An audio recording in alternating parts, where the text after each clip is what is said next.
This is Living the Good Life with your host, Kimberly Henry. For the month of August, we'll be revisiting some of our favorite past LTGL episodes, while Kimberly works on a whole new fall season, debuting September 9th. In the meantime, enjoy this blast from the past, and pop in to Living the Good Life Facebook group to see what's coming up this fall. For now, enjoy. This is episode number 8, where we'll learn about creating a charmed life with author Victoria Moran. Welcome. I'm Kimberly Henry, and this is Living the Good Life. Hello, and thank you for tuning into this episode. I'm so glad to be with you. It's been a fantastic week. I hope it's been a great week for you as well. And I want to thank those of you who reached out to me after last week's episode where I got a little bit of emotional stuff going on there. It's a topic really near and dear to my heart, and a lot of folks seem to resonate with that. So just want to thank you for letting me know. And letting me know that you enjoyed it, listened, and got something out of it. So if you haven't checked that one out, definitely do. It's episode number 7 with Adam Bricker and Avery Russell, and a little bit of my experience as well. So love to have you let me know, if you haven't, what it meant for you. Today's episode I'm super excited about. When I read this book, it was just one of those books where you just, yes, all the way through it. Just completely resonated for me, and I hope it will for you. The book is Creating a Charmed Life. The author is Victoria Moran, and it has 75 unique little chapters. It's a super easy, quick read, but it will make such an impact if you really want to create your best life. So I encourage you to go out and grab that book. Now, we spent quite a bit of time talking, Victoria and I really loved our time together. So without further ado, let's just cut right to the chase and join our guest. Our guest today is the author of 13 books, including Main Street Vegan, Creating a Charmed Life, Fit from Within, and Younger by the Day. Featured twice on Oprah and voted PETA's Sexiest Vegan Over 50 in 2016. She hosts the Main Street Vegan podcast and is director of Main Street Vegan Academy, the exciting week-long intensive in New York City training and certifying vegan lifestyle coaches. She's also the lead producer of A Prayer for Compassion, Thomas Jackson's 2019 documentary introducing vegan living to people of faith. And we'll talk about that coming up. It is my pleasure to welcome to our program, Victoria Moran. Victoria? Why, thank you for having me, Kimberly. This is a joy. It is fantastic for us to connect. We have a mutual friend in common who let me know about your work, and I loved how particularly Creating a Charmed Life fits almost exactly in with what we're talking about here on Living the Good Life. Well, that was a very magical book for me and for, I think, about 200,000 people around the world. You know, somebody wrote to me once and said, I love all your books, but Creating a Charmed Life, that one's blessed. And I think she really put it right, because it did speak to people in a very, very special way. And I love that idea. I think some of those little concepts, it's 75 tiny chapters. Mm-hmm. And, you know, so much of what we say in this, you know, kind of self-improvement, consciousness raising kind of world is a re-explanation of things that we already know. And there's certainly some of that in there. But I think what made Creating a Charmed Life so special is that some of the stuff just seemed inspired. And it seemed like one of everybody's favorite chapters was called Play Your Free Square. So if you've ever played bingo, you know that in the middle of the bingo card, mm-hmm. you have this free square, and you get it no matter what, and you don't have to be smart, and you don't have to pay extra. You just get it. And my contention is that we all have a free square in life. This is something that is just easy for us. It just comes naturally to us, and we wonder why everybody doesn't have it. And I think if you really look at your life and think about it, you can see what yours is. Mine is definitely connecting with people, either wonderful connections like I'm having with you right now because of a mutual friend whom I don't think I've seen in 3 years. Oh, wow. Friends. And I also just run into people, helpful people, famous people. It's just my free square. And everybody's got one. And people love those kind of concepts and 74 others. So yeah, for many years, I was the charmed life lady. And it's kind of a nice thing to be. Well, I think even though maybe you've moved on to some other concepts, and I'd love to catch up on what you're doing now, but you're using, from what I can see, the outside looking in, all of these concepts that you wrote about back in 1999. Yes. Yeah, I think whenever you start on this path of enlightenment, somebody said to me a long time ago, when this way of life, this way of just looking at life kind of from up on the hill, when it touches you anywhere, it touches you everywhere. And what I've seen on my path, which I've been on quite a long time, are improvements in health, in outlook, in finances, in relationships. It really does seem to be true that when you're operating on a higher level, all parts of your life, what is that thing about rising tides, raise all boats or something like that? Yes, raise all ships. Yes, yeah. Absolutely. Now, your book titled Creating a Charmed Life and this podcast, Living the Good Life, I think most of us think, well, that's great for them. That was something bestowed upon them. It's not for me. And I love in your introduction in this book, you talk about your intention is to make it a viable option for anyone willing to do the work. So what you're saying, if I'm getting this right, is that this is something that's open to all of us. Absolutely. You don't have to be born into a certain social class or with a certain IQ or whatever it is to have magic in your life. And that's really what this is about. Oh, I love that. Yes, I love that. Little snips of serendipity that just push you forward, keep you going. Now, this is not a immunization against hardship or crisis or sadness or disappointment or any of those things, because those are all in the package for every one of us.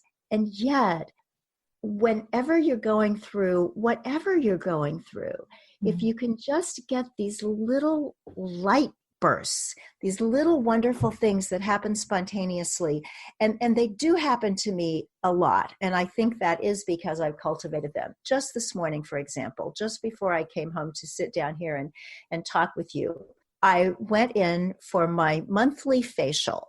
Well, I'd actually gone there on Sunday because it said on my iCalendar at 2:00 Sunday, that's your facial. And they said to me, oh no, you're down for 3:00 on Monday. I said, that is absolutely impossible. I cannot do that. So they said, well, we can't put you with your regular person, but we could get you in on Wednesday. So I went and I said to this total stranger, how's it going for you? She said, fine. Well, I did have a loss in my family. Oh, I'm sorry. She said, well, it was my grandmother. And I think she expected me to say, oh, well, almost like, well, that's okay. She was old. She can go. She said, it was my grandmother, but we were so close. I said, well, I was close to my grandmother. In fact, she raised me. She was my first spiritual teacher. And this woman said, so was mine. And so all through this hour, this complete stranger was sharing with me about her grandmother, whom she said was like Sophia Loren. And that gave me the opportunity to recommend to her my favorite vintage film, 1958, Rosalind Russell, Auntie Mame. If you haven't seen it, you have to see it, because she was the ultimate in living a charmed life. She would say to her little nephew, Patrick, your Auntie Mame is going to open doors for you, Patrick. Doors you never even dreamed existed. And then she'd say, life is a banquet, and most poor suckers are starving to death. So when you're taught by these kinds of people, real and imaginary, bring these principles into your life, it just invites these interesting little accidents. Why did I show up there on Sunday and come back on Tuesday? It was because I'm supposed to talk to this woman today. And I think if you're open to these kinds of things, then it goes both ways. You show up for other people and they show up for you.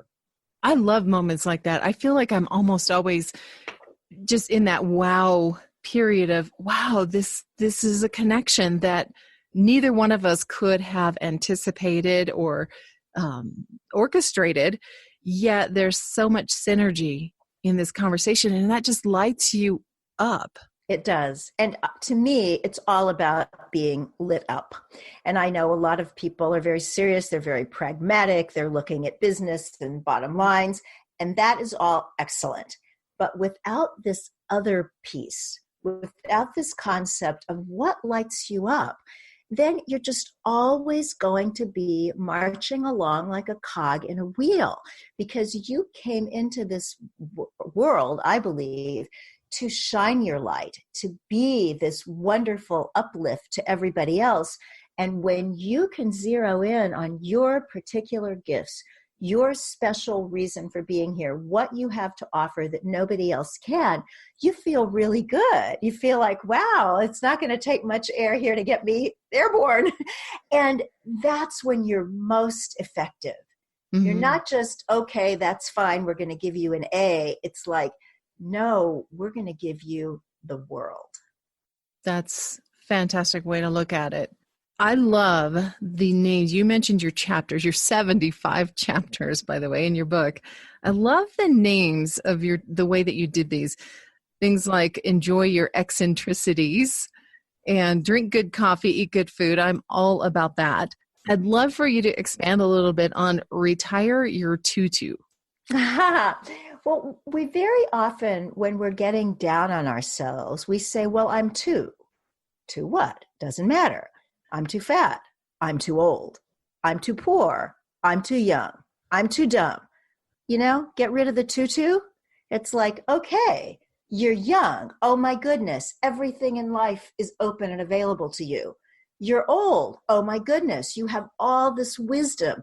You've navigated some of these things before and you know your way around. If you take the two away, all these things that we put the two in front of can become positives instead of negatives, and then we work with them. And something that you really do want to change, I'm too heavy or whatever that thing is. Whenever you take away the two, which is a judgment call, and you just say, humph, I'm about 30 pounds heavier than I would like to be. Let me look at that and see if I want to just enjoy myself and live my life and be who I am, or do I want to look at the 30 pounds or maybe 15 of them? With the two gone, everything becomes possible. So it becomes an empowering statement versus a self-judgment or what? Exactly. And we need that desperately. Very few of us have people insulting us on a daily basis, although I guess if you spend a lot of time on social media, it could happen. But most of us insult ourselves on a daily basis. Yes.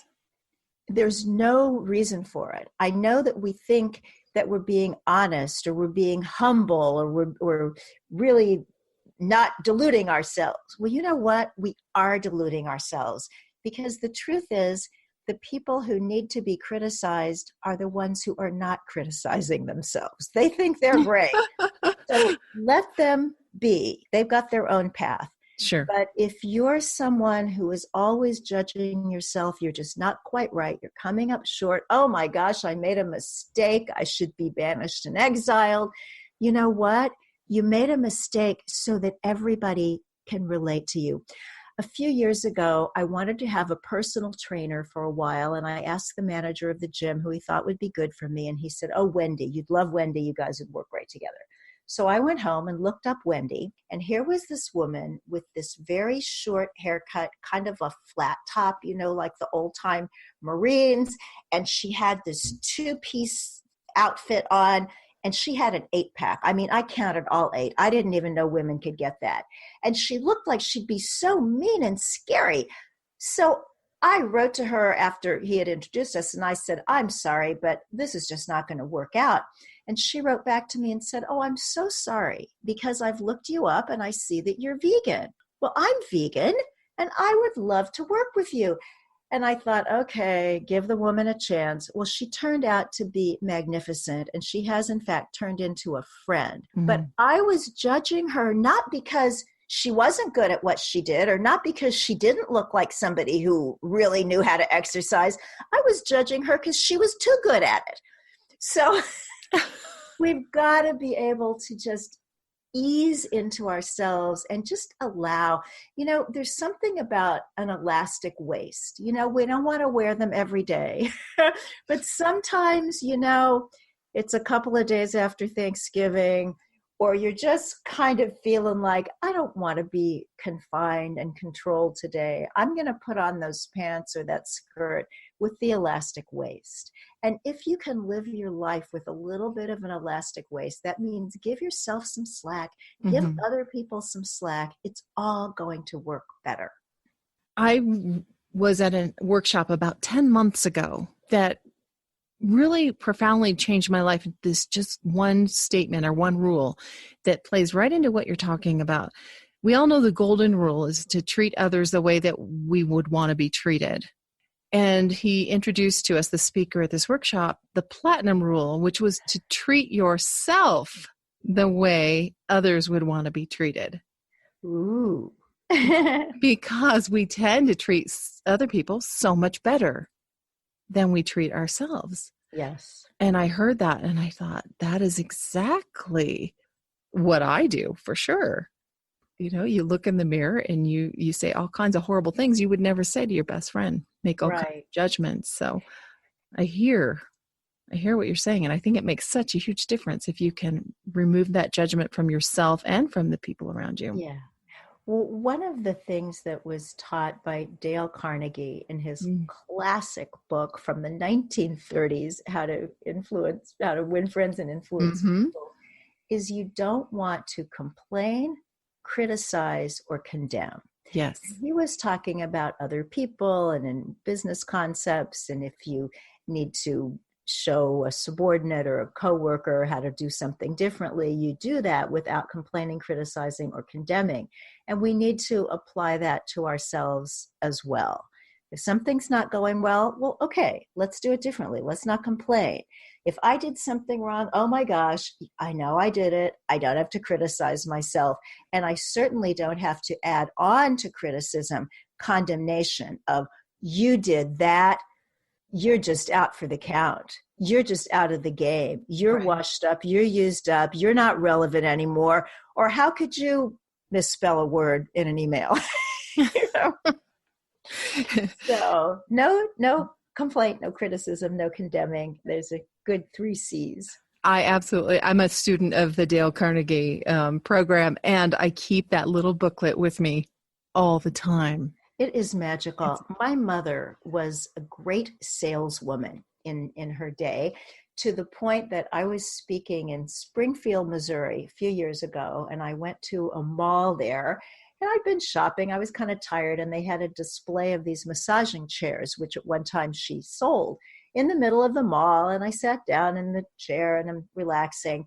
And the young man came over to give me the sales pitch. And I kind of interrupted him and said, I know all about these chairs because my mother used to sell them back in the day. And he looked like he'd seen a ghost. And he said, your mother isn't Gladys Marshall, is she? And I said, well, she was, but she passed away a while ago, and she worked at that company before you were born. And he said, I know, but they still talk about her. Oh, wow. So she was a student of Dale Carnegie. And that was why I didn't read the book until I was in my 50s, because I thought, how could it possibly be relevant? My mother read it. Right.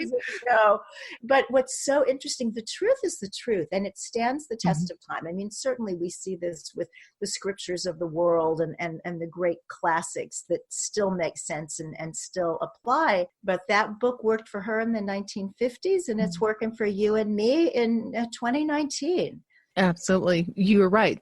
As your book, as I mentioned earlier, written 1999, well, that's when it was published. So we are 20 years later. It's still very relevant because it breathes that truth. It's fundamental. It's amazing.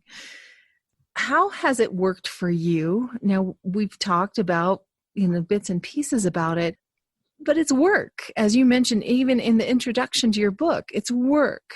to live that charm life that we think should come so easily. Is it worth it? Oh, it's absolutely worth it, because what else can you do? The only other thing is just pick up your toys and go home. To me, you can either decide to live Thoreau's life of quiet desperation, or you can do something different. And this doesn't mean that I don't get discouraged. In fact, I think I get discouraged more than most people. You know how they say that if you need to learn something, you teach it. You don't get into writing self-help books and doing the things that I do with my life if you don't need what you're teaching. So I believe that I am congenitally negative, and there are some people who are congenitally positive. Mm-hmm. They just always see the bright side of things, and I stand there and look at them, and it's like, wow, are you serious? And you haven't gone to seminars and all this stuff. And that's just how they are, and that's wonderful. But for me, it really is work. And so one thing that I do is set aside morning time that is absolutely sacrosanct. And that doesn't mean that I don't sometimes goof. But the main thing from my morning is that I do not turn on electronics until I am ready to start my day. This thing of, well, I'm just going to look at the email. I'm just going to go to Facebook and see what's happening in the world. That is like going down a trap door. Maybe some people are very disciplined and they can do it for 10 minutes and that's it. But most of us, that just starts us down a primrose path we don't want to go on. So for me, I do like to get up early in the morning. I meditate. I exercise. And that's actually a little acronym that I came up with in my book, Younger by the Day, and that is ME, M-E. You take care of me in the morning with meditation and exercise, and then you can take care of the rest of your life and everybody in it all day long. So I like to do those things. I walk my dog. Living with a dog is just wonderful. Wonderful, wonderful, wonderful. I just saw the movie A Dog's Way Home. Oh my gosh, it was fabulous. And then I eat breakfast, most important meal of the day. Actually, what I'm doing now, we talked about earlier, is I make fresh celery juice in the morning and have that. It's supposed to do all sorts of wonderful things for your hydrochloric acid and whatnot. And then I have breakfast after that. But, that takes some time in the morning. So I set my work day, because I am lucky enough to be able to set my own hours, to start at 10 a.m. I also use a service called Batched Inbox. So all my emails from the past 24 hours show up in my inbox at 10 a.m. And this has been such a blessing to me, because I was always trying to finish the emails before I would set about working on my next book, or doing something with my husband, or playing ball with my dog, or some of these really important things. Mm-hmm. And I finally realized at a gut level, and not just an intellectual level, they're never going to end. Your inbox will never be empty. But this way, the inbox can be empty.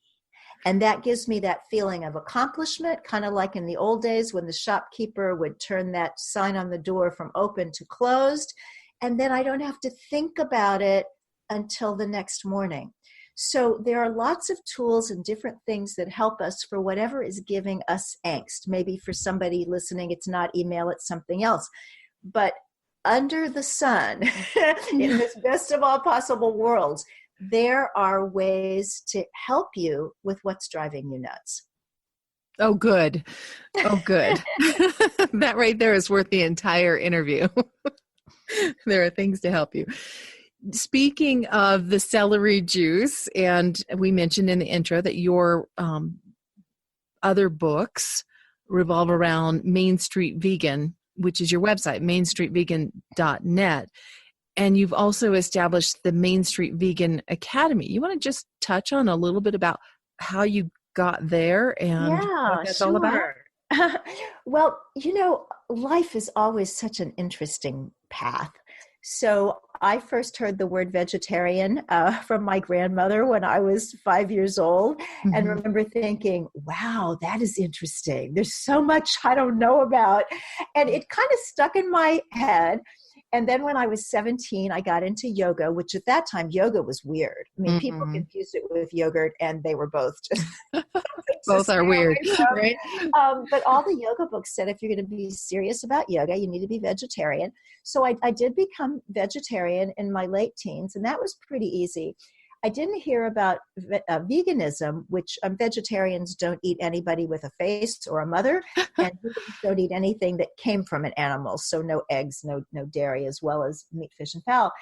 And I got it because, for example, a cow has to be impregnated, give birth, separated from the baby, and that happens every year so that she can give milk, and there's great pain and suffering and sorrow and all that. I didn't want to support that, but I was a practicing binge eater. And so I had to get recovery for that situation before I could change my diet. So that took me a long time, but it's just another story in believing in people, because there weren't a lot of vegans at that time. We're talking the 1970s. But there was a beautiful couple in New Jersey who had started the American Vegan Society in 1960. They were very forward thinking, and they never gave up on me. And so when I finally got the recovery for the eating disorder in a 12-step program and was able to make choices about what I was going to eat, I wanted to do vegan. I had wanted it for a long time. And they had been standing by waiting for me. You know, they never said, oh, well, we're sick of you. You're never going to get this, never. And so I've been vegan for a really long time, since 1983. I wrote probably the first book about veganism ever to come from a regular publisher back in the 80s. And wrote a few books about that early on. And then I thought, okay, I've done all I can do about this. I had a degree in comparative religions. I'm fascinated by the big picture and the meaning of life. So I went out and wrote books like Creating a Charmed Life and had the 2 Oprah things. And, you know, it was great and heady and amazing and fabulous. And then in 2010, I just had this strong pull to come back into the vegan world and write another book. So I wrote Main Street Vegan, and it did really well, and it spawned all sorts of other things. A weekly podcast, Main Street Vegan, and Main Street Vegan Academy that you're talking about. So one of my favorite tweeters, very successful businessman, would tweet often something along the lines of, if you want to be successful, help other people be successful. Yes. Now, I'm a certified health coach. I have a certificate in plant-based nutrition. And so I was doing some one-on-one. I was still doing a lot of speaking as a motivator and that kind of thing. But I could tell that the world was changing and that publishing was not going to be, you know, where it had been. And I wanted to do something, but the one-on-one was not it. And then the idea came to me, I want to train vegans to be coaches. I'm already trained as a health coach, and I'm actually, for that matter, certified as a life coach as well. So I know what I like in those programs, and I know what I don't, and I know what I would want if I was going for vegan lifestyle coach and educator training. So I put all that together, put it out into the world. Now, remember, I had not been in the vegan world as a writer at that time for 15 years. Yeah, I was still a vegan, but I didn't have a reputation in that particular market, except for a few people who remembered me from way back when. But it was meant to be. 13 people showed up for the first class, and we have now had 400 graduates from 28 countries on 6 continents. And they come to New York City for a magical 6 days with a fabulous faculty and terrific field trips. And then they leave with this certification. And I'm very clear. I don't promise. I don't say anywhere on the website, yeah, take this course, quit your day job. No. But some people have. There are some people who are full-time vegans. I'm so proud of all my graduates, but one of them, Kat Mendenhall, has a cowboy boot company in Dallas. Because if you're in Dallas, you need cowboy boots, even if you're vegan. And so they're made from all natural, man-made materials, all made in America. She was featured in Oprah's magazine in August. She just did a photo shoot for Vanity Fair. We have another graduate actually out in your part of the world in Colorado Springs, J.L. Fields. She runs the Colorado Springs Vegan Cooking Academy now. She's written 3 cookbooks for real publishers. She does executive coaching about food and cooking. And so it's really magical. And I think for anybody maybe listening who kind of maybe wants to get out of corporate, wants to do something, think about, is there something in your field? Is there something in your hobby or your area of passion that you can help somebody else become more successful? Because I found for me, that was the ticket. Just to reiterate, we're talking about taking something that you love, that really lights you up, and teaching others how to do that. Mm-hmm. And when you just said that, Kimberly, I just had the thought, sometimes at vigils and things like that, people will light a candle and then one person will light the next person's candle. And it's sort of like if you're lit up, then you get to light other people's up. It's very cool. That's fantastic. So the Main Street Academy is specifically to teach coaches how to work in the vegan coaching arena. So help other people be successful in their vegan lifestyle. Yeah, it's to teach people who are committed vegans how to be coaches, educators, and entrepreneurs. Because that's a huge change for somebody who isn't already in the lifestyle. Oh, yeah. No, these people are, the people who come here are vegan already. Yeah. Anybody who's interested in going vegan or looking at it or going a little bit vegan, there's a wonderful program called the 21-Day Kickstart. And that's through a Physicians Committee for Responsible Medicine, PCRM.org. And it's online and it's really fun. So I highly recommend that. I would imagine that the film that we alluded to earlier came out of this whole process of Main Street Vegan and your vegan lifestyle and your books. Well, it's actually magical. Yes, of course it is. Of course. So it's just, my life is full of stories. I feel so grateful. But it's sort of like, what we're doing today and what you do by having this podcast. About 10 years ago, I met this gentleman when I spoke at a church in New York. He was active in that church and he introduced himself. And I vaguely remembered having met him when he called into my radio show about 3 years ago. In fact, exactly 3 years ago. And he gave his contact information to the engineer asking if I would call him. And he said, I met you at this church. And I have a Student Academy Award from when I was in film school. And I want to do a documentary to introduce the ideas of veganism to people who identify as religious or spiritual. Would you be the producer? Well, I'd never been a producer. And my first thought was, how much does that cost? And right. Said, no, it's not about that. He said, I really need contacts. And I said, contacts I have. So we started. And I'm not sure that until it was actually ready and I was actually watching it, that I really thought it would ever turn into a movie. I just thought it was this thing we were doing. But now it is absolutely, definitely a movie.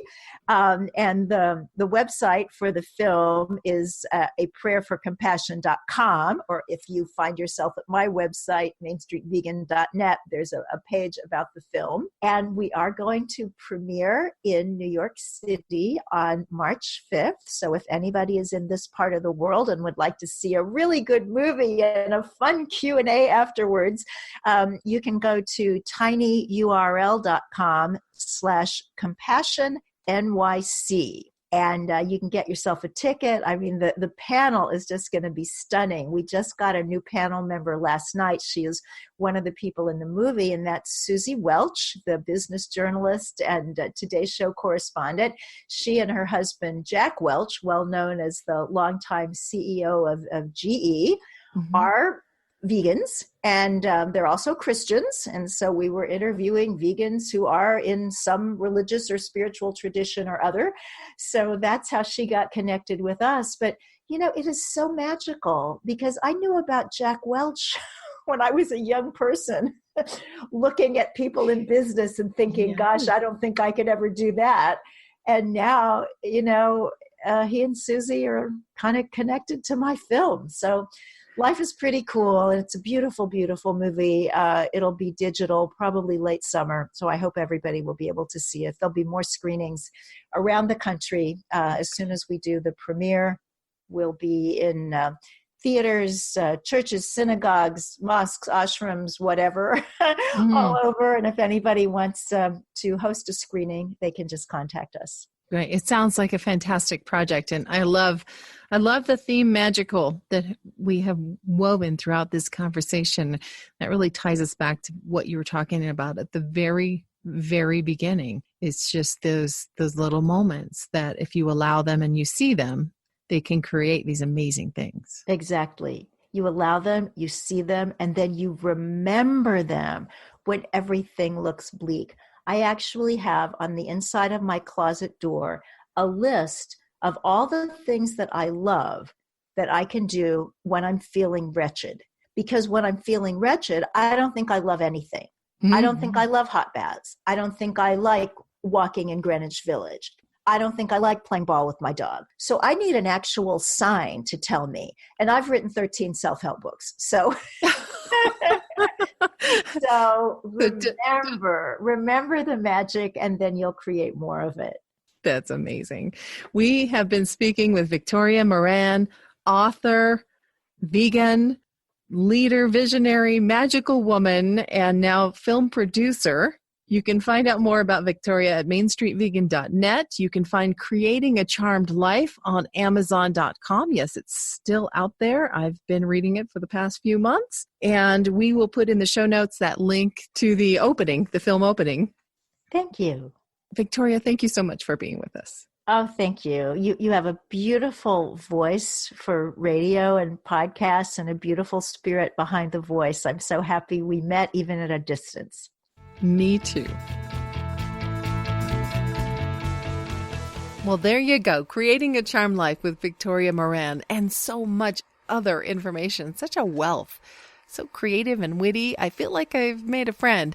I hope you have too. And if you'd like to get to know Victoria even better, check out her website at mainstreetvegan.net. You can find books, her podcast. You can find out more about the Main Street Academy. And you can also learn more about the film, or you can go to aprayerforcompassion.com. That world premiere happens in New York City on March 5th and will be showing throughout the country as well. So check out the details there at mainstreetvegan.net or aprayerforcompassion.com. Go out and have yourself a great, fantastic, wonderful, amazing week. I will do the same, and I'll meet you back here in about 7 days. Oh, don't forget to subscribe, too.